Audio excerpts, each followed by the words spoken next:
Britain's royal palaces.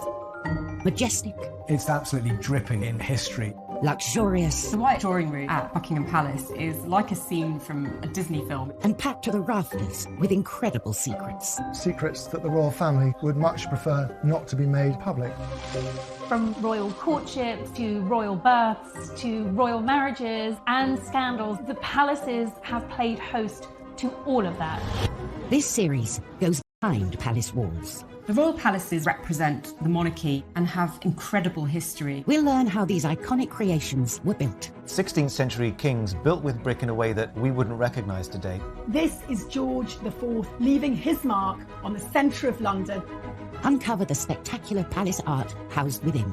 The royal collection is vast, and I mean vast. It has more than 1 million objects spread across all of the royal palaces. Just imagine what has been collected over centuries. So this collection is unlike any other collection in the world. Discover their gruesome stories. It's an amazing insight into the royals' history, but also our common history. Frankly, if you're going to cut the head off a king, it's got to be done in a palace. And relive the recent events that shaped the modern royal family. The whole case was an absolute fiasco and a huge embarrassment. The Queen was particularly aggrieved that Harry had done it in the way that he had. This is The Secrets of the Royal Palaces.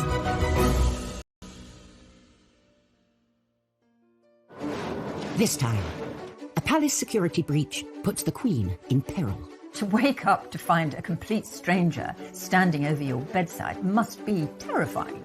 We reveal Sandringham's scandalous past as a playboy prince creates the ultimate party palace. He was a gambler, he was a bit of a drinker, and he was constantly at it. And the world's most iconic palace suffers a plumbing problem. She had this handkerchief in perfume just put to her nose so she wouldn't smell it. We reveal the secrets of Leonardo da Vinci's drawings hidden within the royal collection. Can you imagine the changes in the course of modern science that might have come about had we discovered them earlier? And we glimpse inside Windsor's coronavirus bubble. Like everybody, the Queen has had to make sacrifices during lockdown. Like the monarchs who have gone before her, the Queen has a range of spectacular palaces to enjoy. But she doesn't visit them on a whim. The royal year runs like clockwork. The Queen's calendar doesn't change. Every summer is at Balmoral and every Easter is always spent at Windsor. And for Christmas, there can only be one location, Sandringham in Norfolk. We think of Sandringham as all the royals getting together for their Christmas Day service and getting those iconic shots. 12th century, monarchs had spent the festive season at Windsor Castle. But this all changed when the royals put down roots at this much-loved family home. Set in 20,000 acres of Norfolk countryside, this mini-kingdom has been the private home of 4 generations of British monarchs. Sandringham's not an obvious regal property. It's often criticised for just being a country house and not a necessarily very distinguished one either. But the point of it is that it is comfortable. I think Sandringham occupies a unique position among the royal residences, and each succeeding generation of royals has loved it. Sandringham is about the private person. It's about the family life behind the image of the throne. Prince Philip has retired there. So in many ways a kind of wholesome royal family house, but indeed its history was rather different. In 1862, Queen Victoria acquired the Sandringham estate for her somewhat wayward son and heir, Edward. Edward was notorious. As much as his parents were sort of chintzy and conservative and domestic and dull, Edward was revolting, libidinous. He was a gambler, he was a bit of a drinker, and he was constantly at it. He had a voracious appetite for women. Marlborough House, Edward's London home, was notorious. Sandringham would be a sobering retreat where he could grow into the role of king. Get him back on track, stick him in an off-path, off-beat estate, and see if we can't improve his behaviour somewhat. Edward threw himself into the project, demolishing the original Georgian house to make way for a new retro house. Sandringham was a style which some people call Jacobean. It's a generic 16th into 17th century revival. It talks about an age of historical confidence. It's youthful, it's a bit extravagant, but by no means too extravagant. The new Sandringham looked sensible on the outside, but inside it was a palatial party house. You wonder what the architect's brief was for Sandringham. If you have a checklist for the racy young monarch-to-be of the 1860s and 70s, you might want a bowling alley or billiard tables. But you've got to have the space to entertain people and to get engaged in country pursuits. And if you are a Prince of Wales, you've got to do it in style. Edward also made the most of Sandringham's vast estate, turning it into a shooting paradise, complete with Europe's largest game larder. It was less in many respects about the house and more about the grounds, this kind of playboy park, for want of a better expression, which is where a lot of Edward's attention went.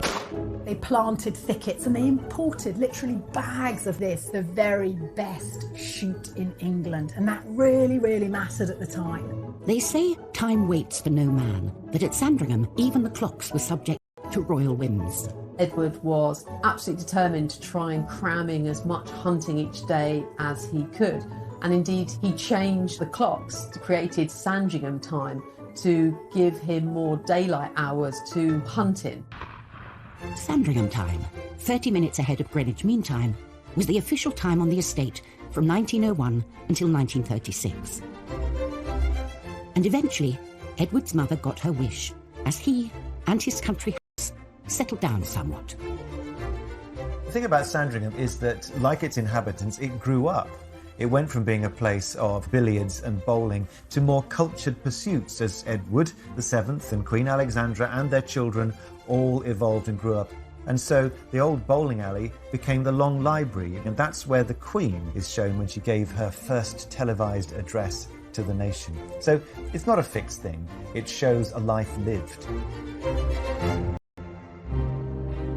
The royal palaces serve as homes, as offices, and as bolt holes away from it all. But they all share a common purpose: to keep the royal family safe. Some were built with security in mind. Windsor is a castle. It was built to do battle. It was built to house armies. It was built to protect a royal family. But the palaces are not always as secure as they seem. At 6:45 a.m. on the 9th of July 1982, unemployed labourer Michael Fagan approached Buckingham Palace. His actions over the next 45 minutes would uncover a series of shocking weaknesses in the palace's security systems. He managed to climb this 14-foot high wall. And then he climbed up a drain pipe into a window and found himself roaming free in the corridors of Buckingham Palace. It's the most extraordinary breach of security. For 15 minutes, Fagan wandered around the palace. A cleaner said good morning. I think he sat on the throne. He had taken his shoes off and had no socks, so he must have looked quite a sight. But clearly, nobody took any notice. But exactly how had Fagan evaded palace security? Apparently an alarm sensor had detected his movements, but police dismissed it. The officers in that control room had been desensitised to the alarms because there was ongoing problems by them giving the palace, and no one would have known. But his early morning jaunt didn't end there. He entered a room that would turn his trespass into a worldwide scandal. At 7:15 a.m, he found the door to the Queen's bedroom unprotected. Her security detail had gone off the night duty at 6 o'clock, and nobody else was in place. And the next line of defence, her footman, was nowhere to be seen. The footman had taken the dogs for a walk, so the Queen was there on her own. Inside the bedroom, Fagan opened the curtains and woke the Queen. The sight of this slightly dishevelled man wandering into her bedroom must have been really, really terrifying for the Queen. To wake up to find a complete stranger standing over your bedside must be terrifying. The Queen pressed the alarm bell in her bedroom. But no one came. The Queen was incredibly composed. She kept Fagan talking. She remained incredibly calm. The Queen clearly got the measure of Michael Fagan, engaged him in conversation. In fact, Fagan asked for some cigarettes. Luckily, a maid who'd been cleaning nearby entered the Queen's bedroom. The maid went to get cigarettes and and with police officers. Fagin was marched out of the palace, with everyone realising the Queen had been very lucky. It was a complete and utter disaster from a protection point of view. I mean, by very good luck, Michael Fagin did not go there with the intention of harming the Queen. But it could have turned out really badly. The impact of this break-in went much further than the Queen's bedroom. The commander of A Division was forced to resign, and several other junior officers were actually disciplined and as a consequence. Changes to palace security were made, with more armed police officers and upgraded security systems. And it seemed to do the trick. Buckingham Palace remained watertight for 20 years. But in 2003, tightened security was breached to an even more terrifying degree, when an undercover journalist revealed how easy it was to get to the very heart of the royal palace. He even served the Queen and the Duke of Edinburgh their breakfast. Coming up in Secrets of the Royal Palaces, we learn how a king lost his head in front of his palace.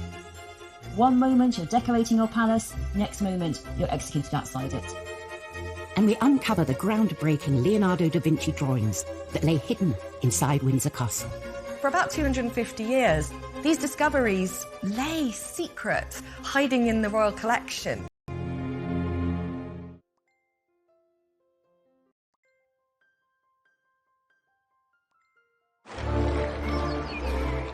In joy and celebration. But they have also been the site of the royals' darkest days. In January 1649, the monarchy was in peril, and so was King Charles I. He'd lost the English Civil War against Oliver Cromwell and his parliamentarians, and now he was on trial.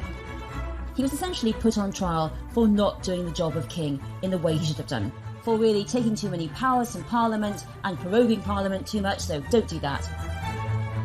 He defended himself quite valiantly and said he shouldn't be on trial at all because he was king and only answerable to him up there. But it was a foregone conclusion, open and shut case to the Cromwellians. He was found guilty and sentenced to be executed. Having been tried at the Palace of Westminster, the king was sent to St James's Palace to await his death. He had a lot of palaces to look at when he was suffering his final awful days.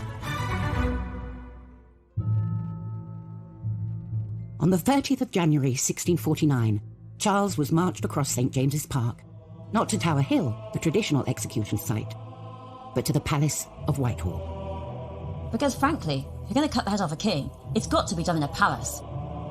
And this wasn't just any palace. Whitehall was probably the largest palace in Europe and the centre of English royal power. It was also beautiful.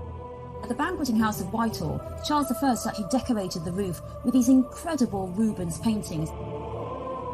As he's going to be executed for being too divine right, too power hungry as a king, he sees over his head these murals, these beautiful paintings of kingly divine right.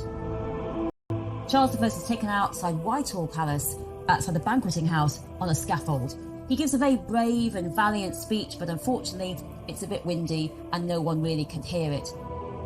But he submits very bravely, he tucks his hair into a cap so that they can get a nice clean blade, and he raises his arm as a signal.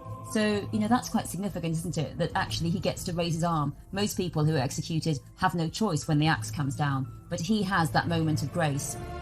And he was finally executed in front of everyone outside Whitehall Palace. So you have to watch out if you're a king. One moment you're decorating your palace, next moment you're executed outside it. Charles I lost his throne and his head, but he left an incredible legacy, a collection of artworks that will become the basis of the royal collection. Charles I was a great lover of the arts. He recognised the power of collecting, the power of art to showcase the strength of the monarchy and of the court. When the monarchy was restored, the collection boasting over 1 million items. Some are proudly displayed on palace walls, and others are carefully archived and rarely seen. Windsor Castle's print room is home to an extraordinary collection of some 600 drawings by Leonardo da Vinci. Leonardo da Vinci has rightly been recognised as one of most incredible minds of all time. This collection was acquired by Charles II, who came to the throne nearly 150 years after Leonardo's death. Both men shared a passion for the arts and science. Charles II was known as the Merry Monarch. He had spent years in exile after the beheading of his father, Charles I. And when he came back, he was absolutely determined to invest in the arts and in the sciences. That was going to be his legacy. He founded the Royal Observatory, he sponsored the Royal Society, which was the oldest scientific institute anywhere in the world. For hundreds of years, this collection of drawings has been kept hidden at Windsor, where only a privileged few could view them, including a young Prince Charles. As a boy, Prince Charles was rather taken by these drawings and spent some time with archivists looking at them. And when he later told the family what he'd been doing, they thought it was all rather strange because, of course, they'd all been outside messing around on horses, and he had been locked inside looking at the drawings of Da Vinci.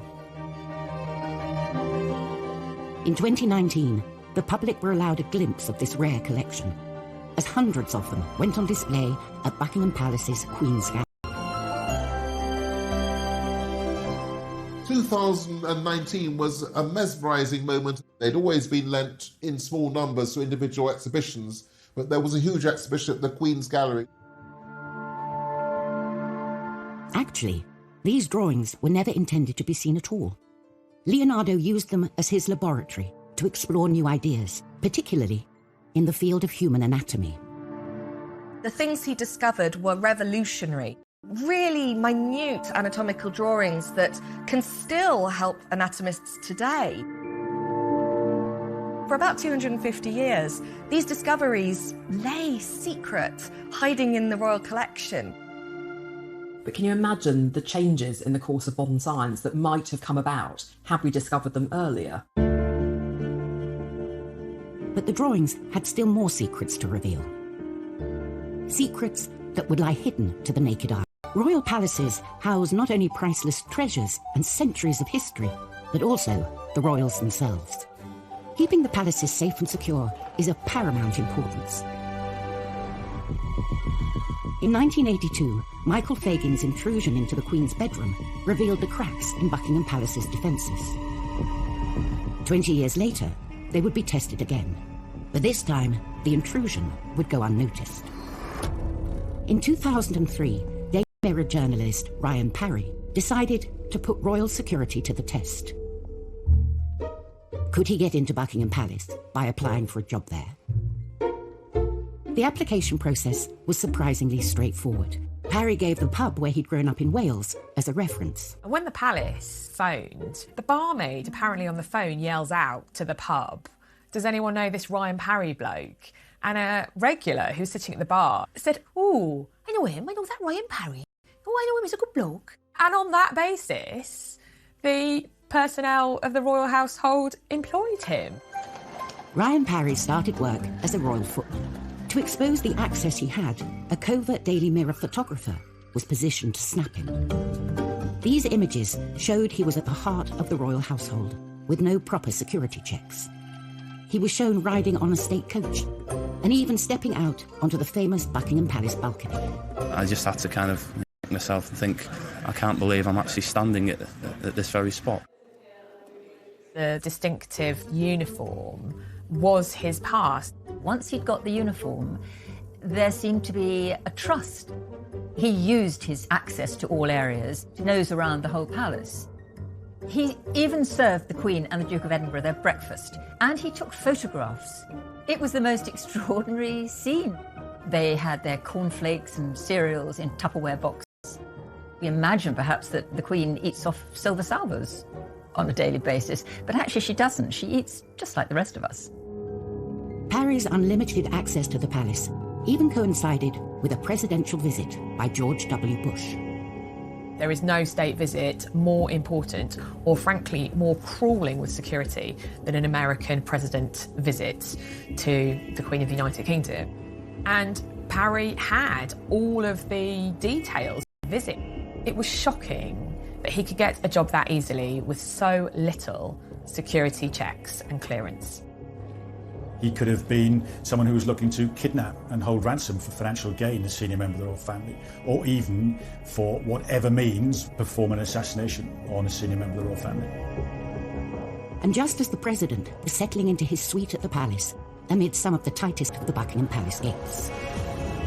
He'd finished his duties at 11 p.m, put up his uniform, packed his bags, and just walked out. The next day, the Mirror published his story, 15 pages of detailed insights into life at Buckingham Palace.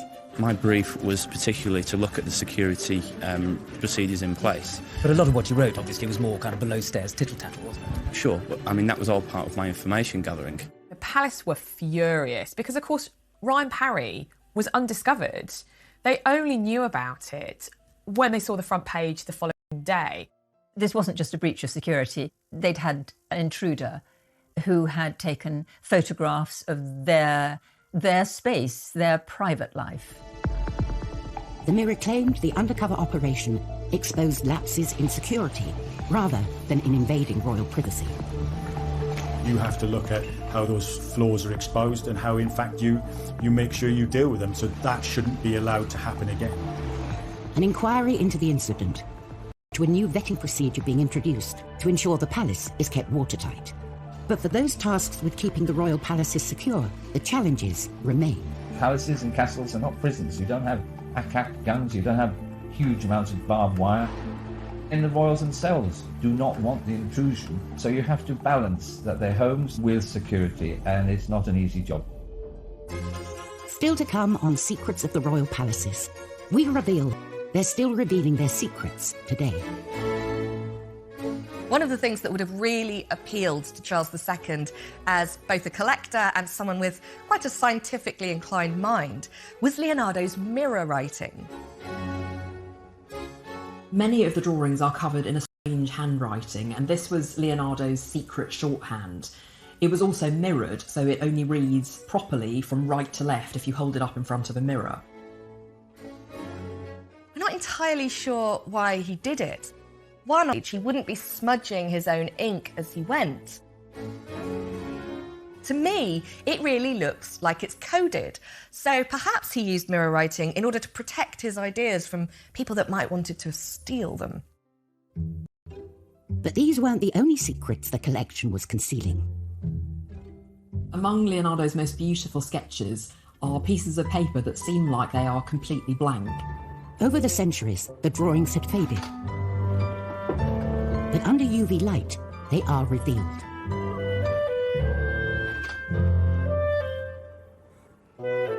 These scans show some colour that has faded away, sketch lines that we didn't know existed. There's one particular image of a horse that we didn't know Da Vinci had done because it faded so badly no one could see it until it was scanned. Over 500 years after they were drawn, these treasures of the royal collection are still disclosing new information. There is an intimacy, an immediacy, a modernity about them that looks to me like they could have been drawn just yesterday or today. The drawings he created are extraordinary. There's nothing else like them. The royal palaces and the artworks they contain celebrate the nation's history. But there are some moments in the past that the royals would rather forget. Buckingham Palace hosts over 50,000 visitors a year, and everything must be just so. But during the reign of Queen Victoria, the usually fragrant air was fouled by the Great Stink. A visitor to Buckingham Palace in the 19th century would have come near to fainting from the smell. It was disgusting. It was awful, and that was because the sewers, they were completely overloaded, so they leaked. And they leaked human waste all over the floor, particularly all over the floor of the kitchens. Yes, very, very hygienic. And so there's Victoria, the most powerful woman in the world, and she is living in a palace full of leaked human waste. It's completely disgusting. But it's not just Buckingham Palace that's the smelliest, perhaps least hygienic palace in the world. The whole of London is really very bad smelling. And that was literally because the sewage system wasn't up to it. And people at the time said that the Thames was actually black. And all this reached a head in the summer of 1858, which is known as the Great Stink.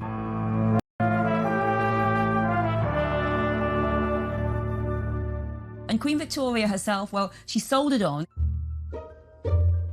But there was steamer that was really one of the sights of London at the time. And Victoria was ready. She was a prepared kind of queen. She had this handkerchief covered in perfume to put to her nose so she wouldn't smell it. But even, she said, after 2 minutes, she couldn't cope. So she had to say to the boat, go back to Buckingham Palace. She really felt she was about to faint. She said to her daughter Vicky that she'd been half poisoned by the smell of the Thames.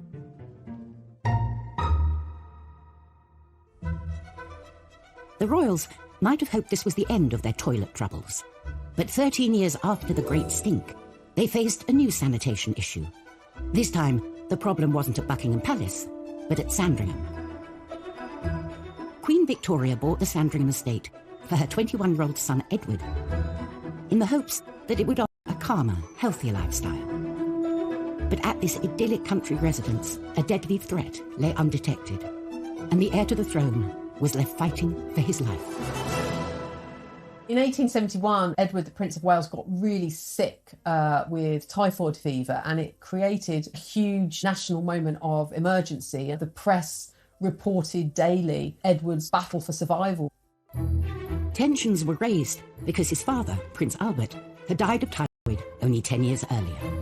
A great inquest was undertaken about where he might have got typhoid from. And so the issue of how to create a clean, safe, sanitary environment was something taken with the utmost seriousness. As part of the investigation into how the prince might have got typhoid, it was thought that contaminated water at Sandringham might have been the cause. The solution was for a 60-foot high tower. It had on the top of it a 32,000-gallon iron tank, which contained the water from a new spring which had been drilled. And all that fresh water then would be enough to power the taps and the toilets down in the house, but was also strong enough for 4 fire hoses to be sprayed over the roof of the place. 7 years after Edward survived typhoid, the Appleton Water Tower was completed. Built in a Byzantine brick style, it sits on the highest point of the Sandringham estate. There's an extra benefit to that because a royal viewing gallery was set underneath the tank, which gave sweeping views across North Norfolk. They must have had their fingers crossed that the tank held over the royal family. And works were carried on inside the building too. For the palace loos, Edward brought in the best. Thomas Crapper's name echoes down the ages. He was celebrated for being a great sanitation engineer. He went from toilets being bog standard to creating a new standard for bogs. He's not the inventor of the flushing loo, but he's one of the men who patents it and makes... Created all of the sanitation for this new house, including 30 cedar-seated toilets. And there were things of great beauty. For Edward, such pretty porcelain was certainly an added attraction. He was well known for keeping a string of pampered mistresses. So for his mistresses that are allowed to come to Sandringham, and they weren't all, but certainly Lily Langtry did, and we know that in the latter years Alice Keppel came to Sandringham, they would have enjoyed a flushing loo. They would have had to have put up with gross, handsy Edward, but they could have at least lushed away their own detritus. So there is always an advantage to being the lover of royalty.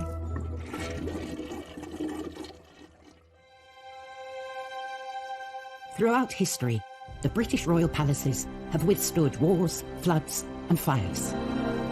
But in 2020, the world faced an unprecedented threat. As the deadly coronavirus pandemic took hold, palace officials scrambled to protect the Queen. It's probably more important that the Queen is isolated than anybody else. The government depends upon her. So were she to succumb to the pandemic, it would be an extra crisis. Then, aged 93, the Queen and Prince Philip, almost 99, were considered at extreme risk. 4 days before the rest of the country officially locked down, the Queen left the capital and was whisked away to Windsor Castle. Having a castle like Windsor Castle to lock down in is almost ideal. It's built as a fortress. But even Windsor Castle would need an extra line of defence against this new enemy. So the royal household set up something known as HMS Bubble, sort of a social bubble, if you like, within Windsor Castle. HMS Bubble consists of a team of 22 loyal staff members who supported the Queen and the Duke through lockdown. Like everybody, the Queen has had to make sacrifices during lockdown, and she's managed to pare her staff down to just the basic 22. You know, a couple of chefs, an army of gardeners, a valet or two, some housemaids, housekeepers. I don't think she'll be making her own dinner quite yet, but it's definitely a stripped-down version of the huge amount of staff and courtiers she normally has.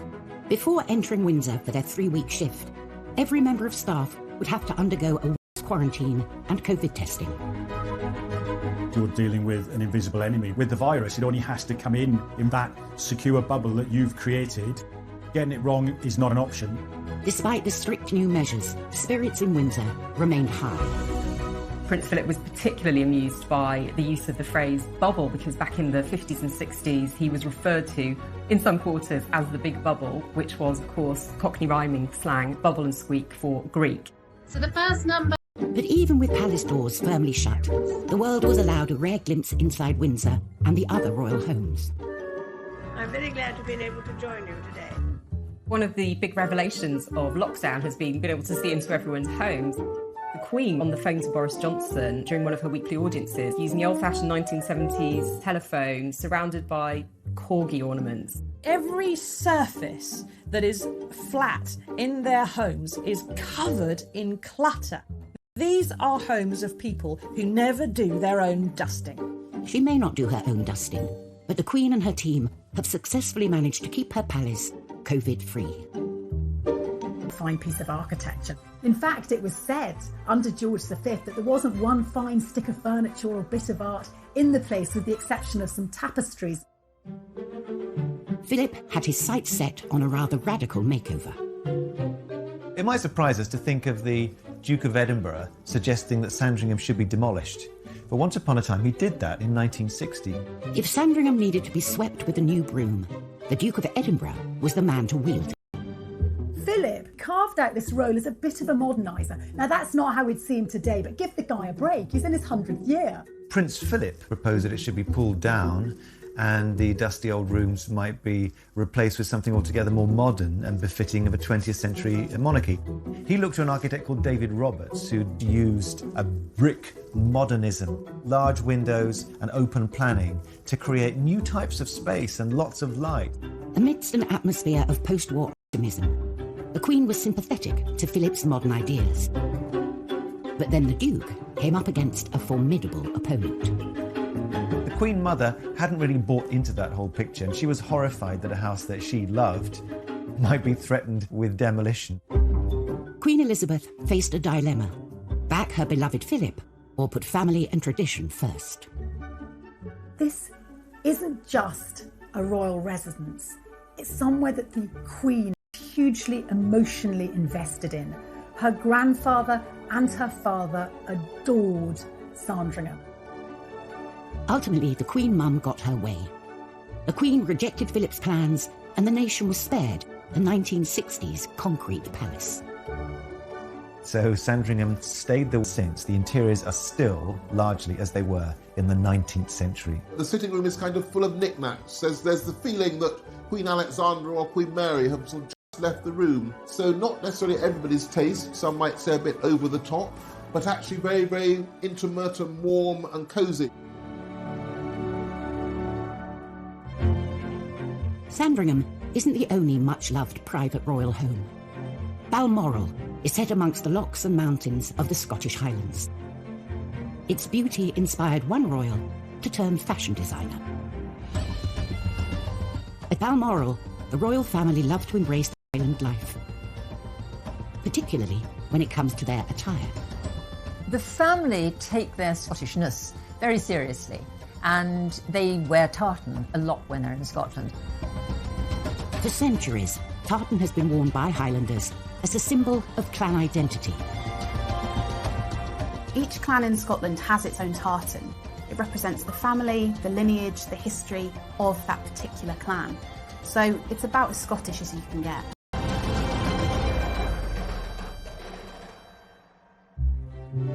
When Victoria and Albert bought Balmoral, they were keen to look the part. But as a non-Scot, Albert had no tartan. So he decided to design his own. The Balmoral tartan that was designed by Prince Albert, and it's grey and red and black. It's quite distinctive. The mottled grey background of the Balmoral tartan is supposed to represent the granite that can be found locally around Balmoral. It was slightly amended by Edward VIII, so now the version we have today is similar but slightly softer in tone. But what makes the Balmoral tartan so unique is its exclusivity. The use of the fabric has for many years been strictly controlled. The Queen is the person who has to decide if anyone else is allowed to wear it, so even those in the royal family have to get her permission. But there are a few chosen non-royals who are permitted to wear the tartan.